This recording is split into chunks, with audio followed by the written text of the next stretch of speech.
নমস্কাৰ, মোৰ YouTube channel JK মানস ব্লগলৈ আপোনালোক সকলোকে স্বাগতম জনাইছোঁ।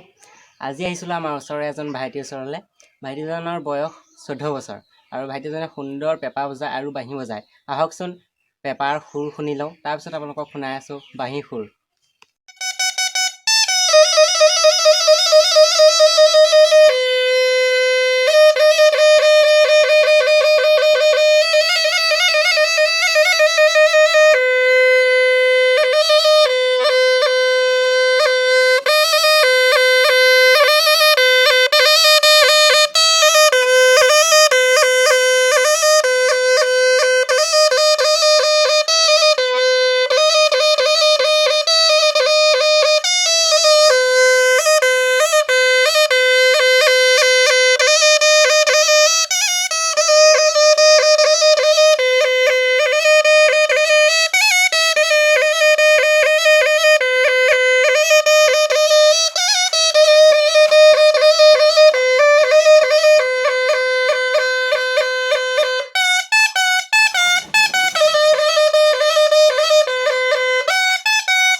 আৰু এইবাৰ ভাইটিয়ে নাকেৰে বজাব।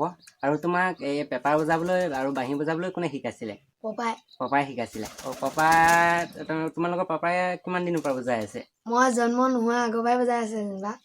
মই ডাঙৰ হৈছোঁ মোক শিকাইছে, এতিয়া পাপাই অলপ কমাই দিছে বজাই। এতিয়া ভাইটিয়ে বজাব, নাকেৰে বজাব আৰু বাঁহী বজাব কৈছোঁ। বাঁহী বজাই চাম বাৰু। এতিয়া নাকেৰে বজাই চাওঁ আহকচোন।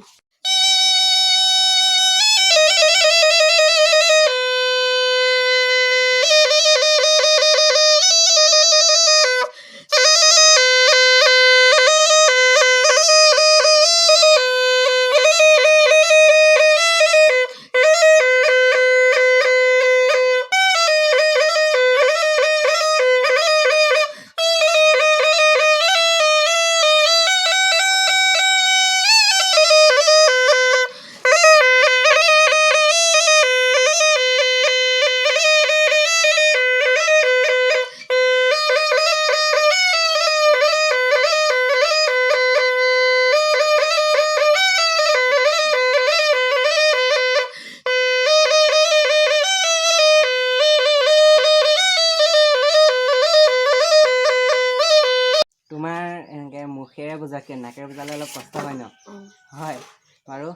তোমাৰ এই চেষ্টা আগবঢ়াই নিয়া, চেষ্টা কৰি যোৱা, ভৱিষ্যতে আৰু সুন্দৰকৈ পাৰিবা বুলি আশা ৰাখিছোঁ। এতিয়া বাৰু বহুতেই ভাল হৈছে, শুনি ভাল পাইছোঁ আৰু আপোনালোকে শুনি ভাল পাব বুলি আশা ৰাখিছোঁ। আৰু এতিয়া শুনোৱা হওক তেওঁৰ বাঁহীৰ সুৰ।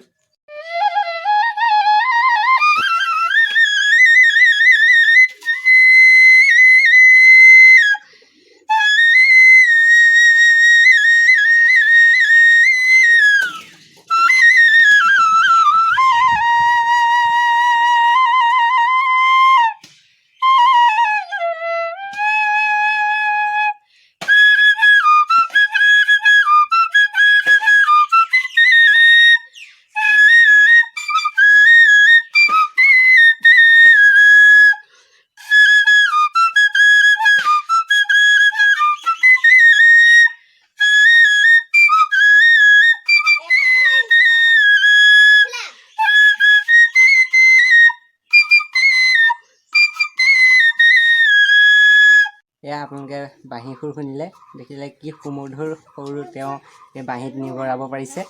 আৰু ভৱিষ্যতে আৰু অলপ আগুৱাই যাওক তাৰে কামনাৰে আজি ভিডিঅ'টো ইমানতে সমাপ্ত কৰিছোঁ। ধন্যবাদ।